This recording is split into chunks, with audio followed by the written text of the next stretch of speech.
It must have been hard being a native leader, said Digby. I guess you'd have to really be tough and strong. You have to be that and more, said Mr. Rummage. Young warriors would only follow a man who they respected for his courage and actions. And he had to be wise, too. The chief was always the spokesman for his people. Sitting Bull and had all those qualities, added Colonel Carbuncle. He was brave and a born leader of men, and a wise counselor. Sitting Bull said, I am here by the will of the Great Spirit, and by his will I am chief. But he was also kind of a gentleman, said Rummage. Was he married? Did he have kids? Hannah wanted to know. Oh yes, and according to some settlers, he was a good father and husband, said Mr. Rummage. He had a son called Curlfoot and also a daughter, although what he'd have made of you two, I don't know. He'd have called you Little Pack Rat, Hannah laughed at her brother. And he would have called you Little Big Mouth, cried Digby. I think he'd have to call you both children without manners, said Mr. Rummage with a grin. Warrior Chief. In 1861 or 67, Sitting Bull was named chief of the Tenton Sioux Nation by his father Four Horns, who told him, it is your duty that the nation is fed, that we have plenty.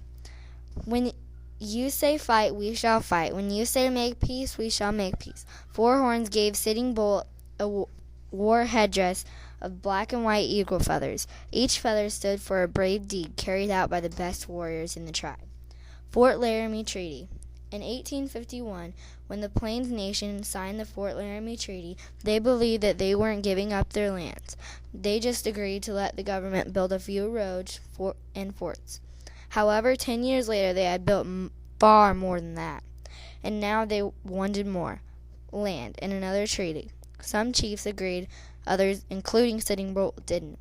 Some of the younger native people were angry and raided settlers' camps and attacked forts. It was going to be war or starvation. Sitting Bull said, my brothers, shall we summit, or shall we say to them, kill me first, before you can take possession of my fatherland?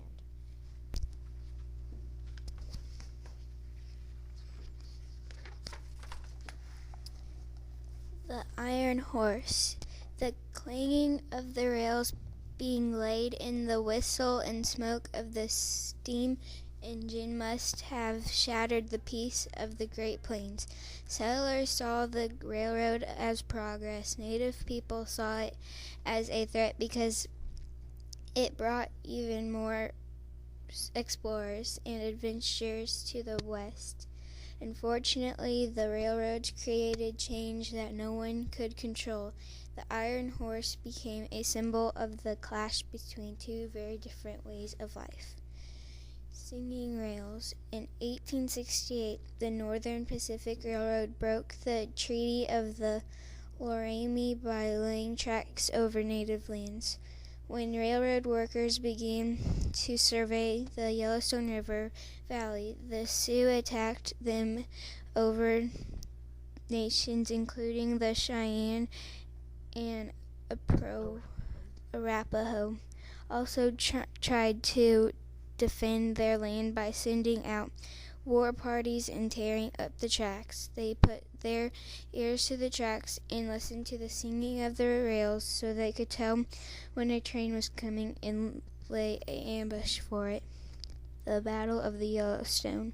The Battle of the Yellowstone River, where soldiers were protecting railroad workers, was another fight in which Sitting Bull showed his true courage. Coolly, he led 4 other warriors out to a spot between the rails. There they sat down and calmly shared a peace pipe as bullets screamed all around. When they had finished, Sitting Bull cleaned his pipe and the 5 warriors rose to their feet and casually walked away. Sitting Bull didn't like the settlers' way of life. He didn't want his people picking up their bad habits like drinking whiskey, said Mr. Rummage. Nor did he like the arrival of roads and telegraph poles.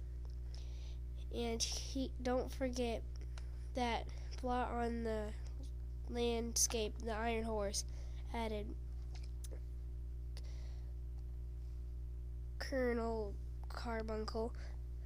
Iron Horse, exclaimed Digby. What's that? It's a steam train. The native people called it the Iron Horse because it huffed and puffed like a horse that was made of iron. Can you imagine sitting both people thought when they first saw a train, said Hannah. They must have been terrified.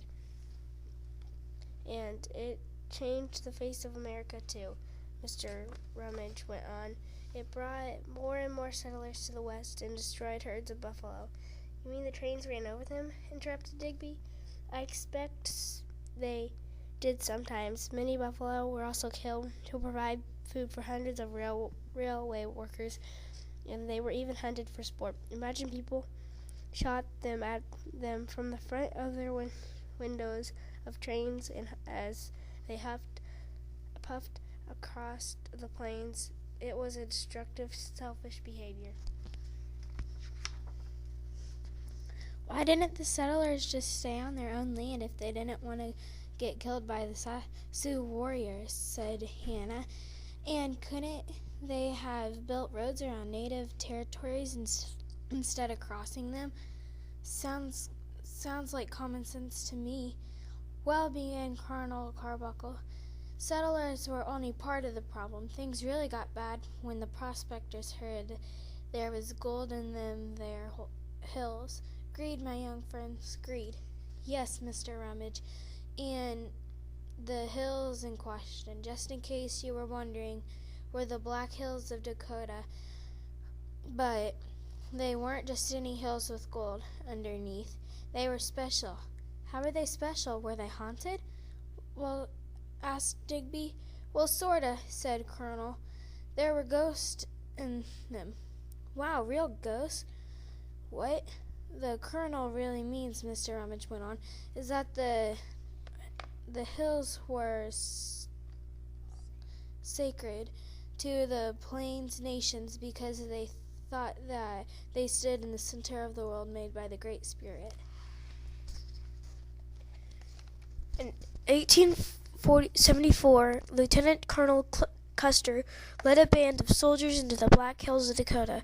When he returned, he reported that he had found gold there. This led to the government trying to buy the land, but the Black Hills were sacred to the Sioux, and they would refuse to sell. They didn't stop the gold hunters, though. The idea of gold created excitement among settlers, and it wasn't long before a full-scale gold rush was on.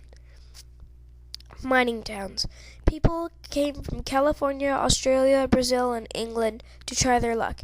In 1876, the now famous city of Deadwood was built in the area for miners and other newcomers. Villages were built around lawless lives, stealing from, attacking, and killing native people. Meeting at the White River. In 1875, a group of American officials met with some of the chiefs of the Sioux and other nations at a place called the White River. They thought they'd be able to strike an easy deal to take possession of the Black Hills, but they were in it for a full shock. Sitting Bull and the other leaders listened, but they wouldn't give in. The officials were forced to pack up and return to Washington empty-handed. Shortly after, all Plains nations were told to move to government-protected lands called reservations. But Sitting Bull stood his ground. This was really a declaration of war.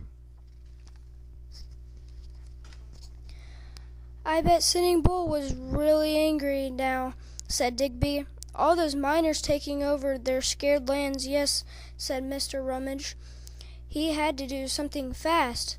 So he called a meeting of his nation and led them in the sun dance, a ceremony performed each year when prayers are offered to awaken Tonka,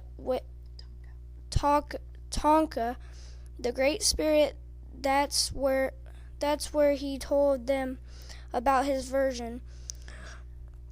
vision. What was that? What was that? Asked Hannah. Sounds like a weird sort of dream. It was, continued Mr. Rummage. The Sioux often went without food, or they became faint with hunger and had visions often about battles. Approximately, Sitting Bull's vision showed soldiers dropping into their camp like grasshoppers falling from the sky. Not native blue coat invasion. Not many native people obeyed the government order to live on reservations. In March 1876, General Cook's Bluecoats attacked a group of Cheyenne and Sioux camped near a little Powder River. They burned teepees, stole ponies, and destroyed foods. Most of the native people escaped, but later that night they would creep to where the soldiers were camped and stole back their horses. Then they disappeared into the hills and made the way to Crazy Horse's Sioux village, where they were made welcome. The Sioux chief prepared his men for battle. Sitting Bull, son. Sitting